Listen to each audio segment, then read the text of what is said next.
My brother-in-law framed me for theft. The security footage was my get-out-of-jail-free card. The air in Garrison and Sons Custom Iron Works always had a specific taste: coal dust, scorched steel, and honest sweat. It was the taste of my childhood, my inheritance, and my life's work. I'm Eli Garrison. The sons were me and my sister, Chloe. The end was our father, Hank, who at 65 could still swing a 10-pound forging hammer with the grace of a conductor, though his hands now trembled with the beginnings of arthritis.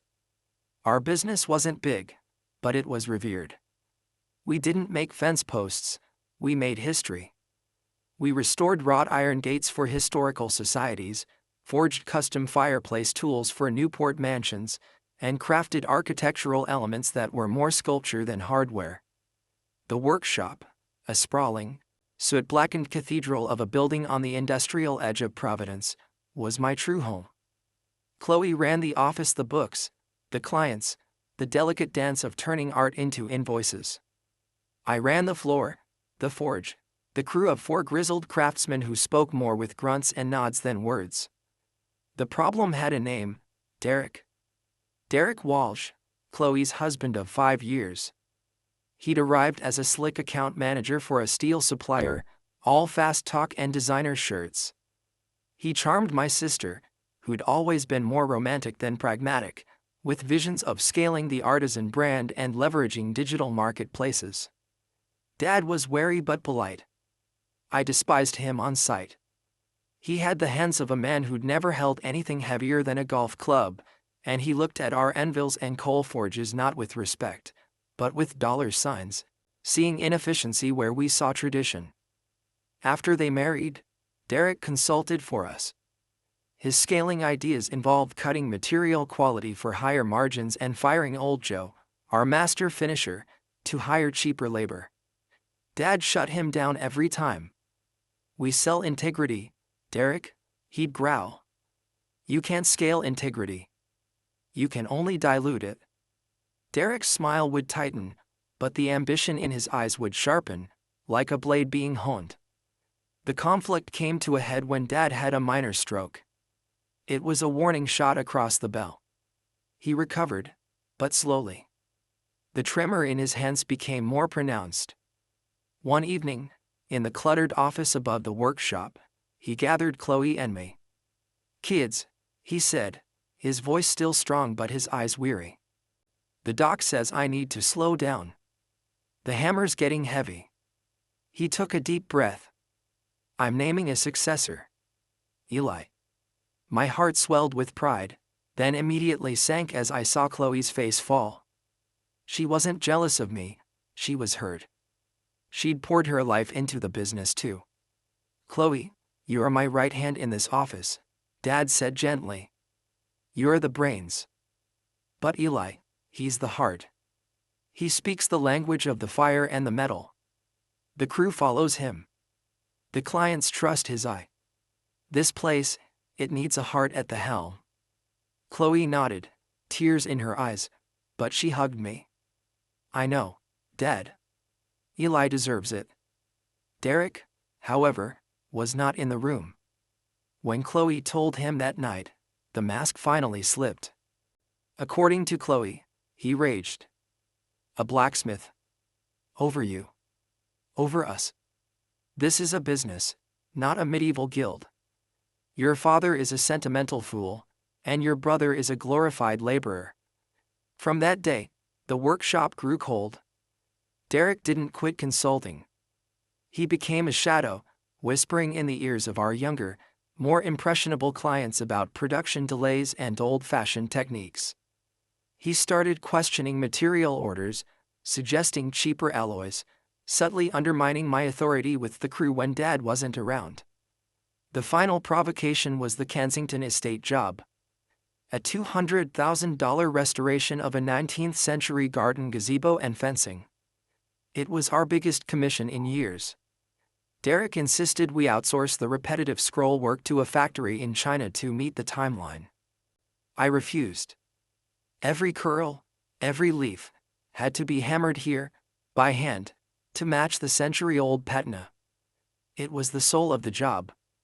We argued fiercely in the office. Dad, his voice a thunderclap, sided with me. This is a garrison job. It gets the garrison touch. End of discussion. Derek left the office white-faced, silent.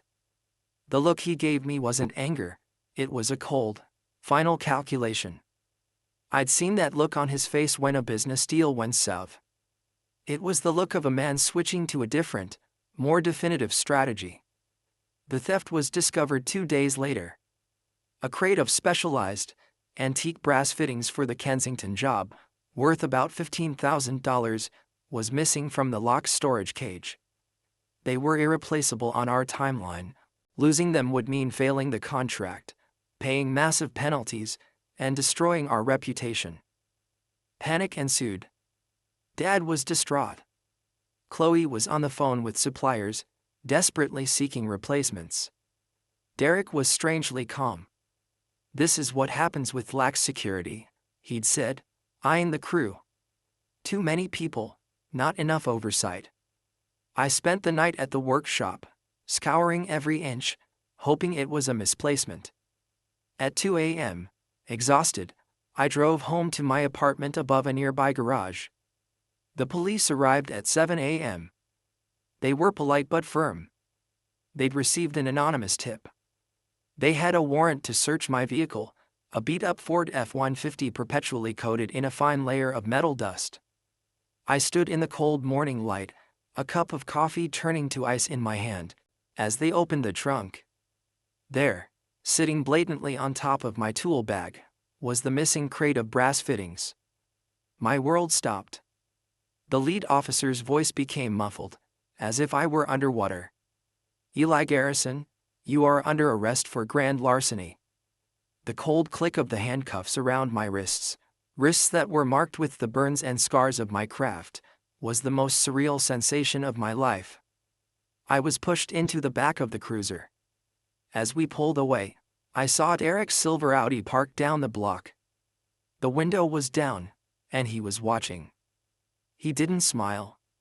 He just watched, like a scientist observing a successful experiment. The Providence County Detention Center was a world of echoing concrete, stale air, and despair. The orange jumpsuit felt like a betrayal of my own skin.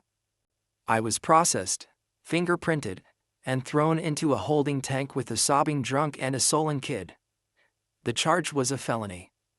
The potential sentence, 3 to 10 years. The bail was set high, citing the value of the stolen goods and my access to tools. It was an amount Dad couldn't possibly cover without liquidating the business. My public defender, a harried young woman named Lisa, met me in a sterile consultation room. The dad has the goods from your trunk, Eli. It's pretty cut and dry. They're offering a deal, plead to a lesser charge, serve 18 months. I didn't do it, I said, my voice a raw scrape. Everyone says that, she sighed, not unkindly. Do you have any enemies? Anyone who'd want to set you up? Derek? My brother-in-law? She perked up. Motive. He wants the business. Dad named me successor. She made a note. It's thin. A family dispute. We need evidence. Did anyone see him? Do you have security cameras at the workshop? There's one. Old, grainy. Points at the main delivery door. The parking lot is around the side. It might not see my truck. It's a start. I'll subpoena the footage. But Eli, don't get your hopes up. These things are usually what they look like. I was transferred to general population. The days blurred into a nightmare of fear and boredom. I was a craftsman, used to the tangible progress of shaping metal. Here, time was formless, heavy, and toxic. I thought of the Kensington job falling apart. Of Dad's heart breaking. Of Derek sitting in my father's chair. Dad and Chloe visited, their faces etched with shock and confusion. Chloe was hysterical. I don't believe it, Eli, I don't. But the police, The things were in your car. Dad just gripped my hand through the glass, his own tremor worse than ever. We'll fight this, son. We'll sell everything if we have to. Selling everything is what Derek wants, I said, the words bitter. Don't touch the business. How can you think of Derek at a time like this? Chloe cried. Because he's the only one who benefits. I shot back, my control snapping. Think, Chloe. Who called it lax security? Who knew where those fittings were? Who has a key to the cage? A flicker of doubt crossed her face, but it was drowned in a fresh wave of tears. They left, taking my last shred of hope with them. A week later, Lisa came back. She looked different. Tired, but with a spark in her eye. I got the security footage, she said. All of it. The prosecution only submitted a still image showing your truck in the lot. I demanded the full 72-hour archive from the hard drive. And it's digital, but low resolution. The camera angle is narrow. It shows the delivery bay and a sliver of the side lot. Your truck is parked right at the edge of the frame. For most of the night, it's just your truck sitting there. She leaned forward. But at 3:17 a.m., a vehicle pulls up, out of frame. You see the headlight wash. Then, a figure walks into the sliver of view. He's carrying a crate. My heart hammered against my ribs. Can you see his face? No. It's too dark, too grainy. He's just a shape. He goes to your truck. He seems to fumble with something at the rear. Picking the lock on your old truck isn't hard. He opens the trunk, puts the crate in, closes it. He walks back out of frame.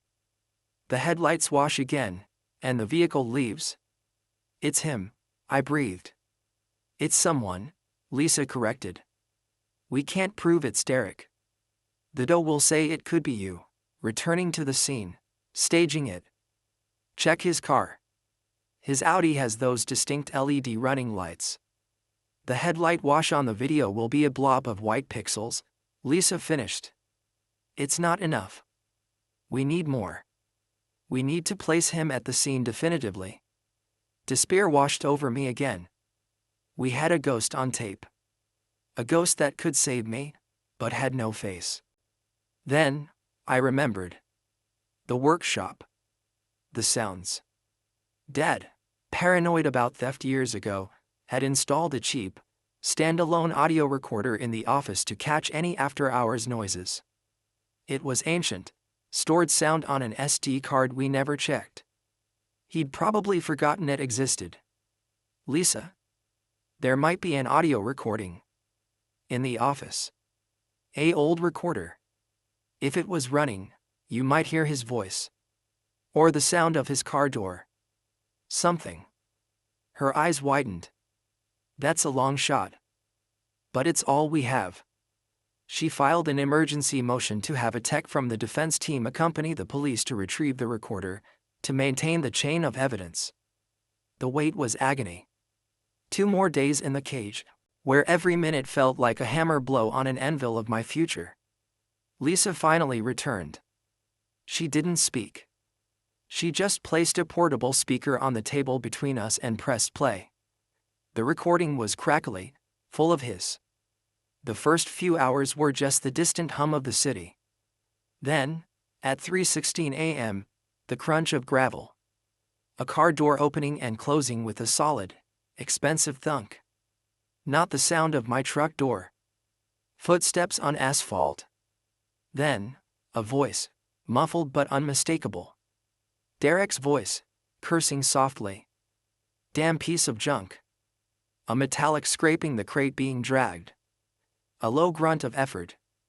Then the distinct, 2-tone beep-beep of an Audi's doors locking, followed by the unique, low purr of its engine starting and driving away. It was the soundtrack to my framing. I looked at Lisa. Tears were in my eyes, but hers were blazing with triumph. We have him, she said. The hearing was a formality, but Lisa made it a spectacle.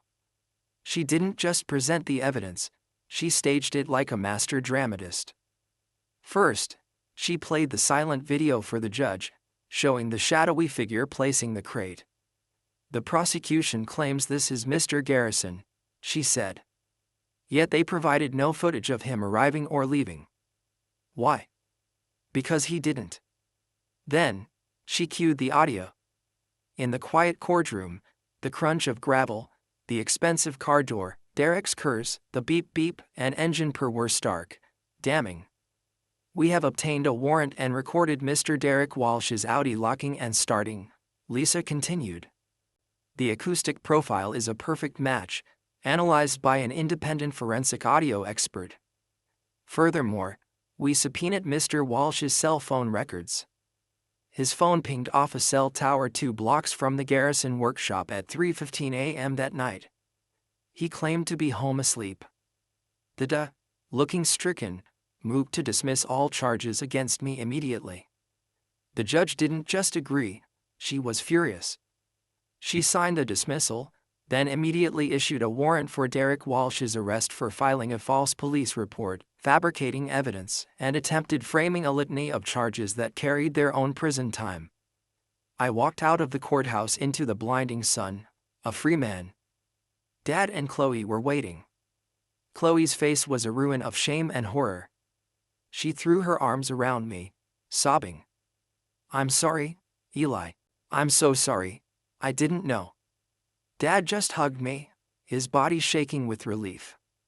Over his shoulder, I saw the police cruisers pulling up to the curb where Derek stood, frozen in his perfect suit. They read him his rights. As they put him in the car, his eyes met mine. The calculation was gone, replaced by pure, animal fear. I felt nothing. No victory, no hate. He was just a flawed piece of material, now being removed from the project. The aftermath was a different kind of forge, one of cleaning and reforging trust. Derek's bail was high.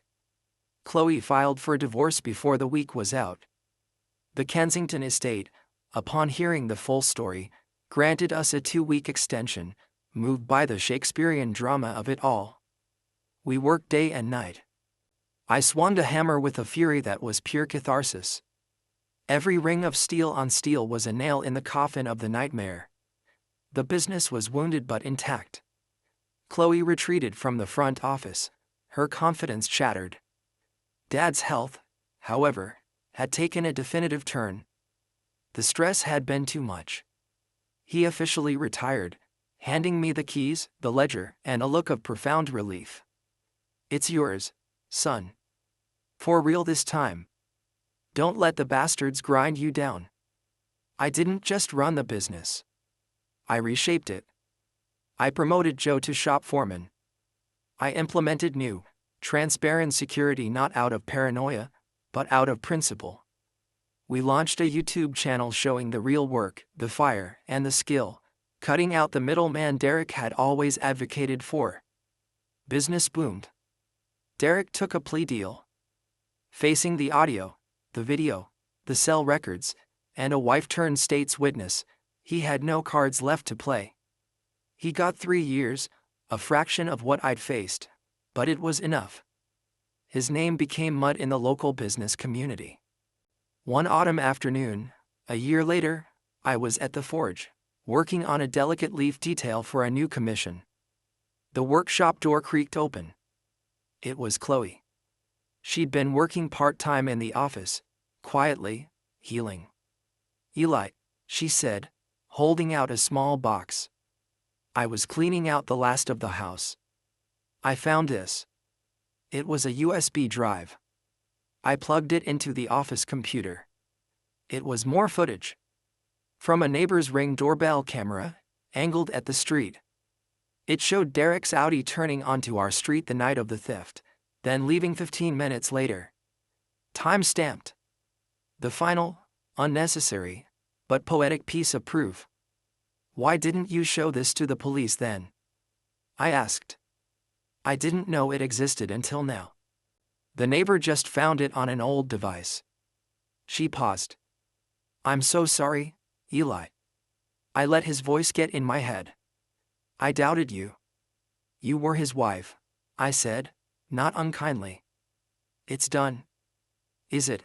She asked, looking around the bustling workshop, at the men I led, at the glowing forge that was the heart of it all.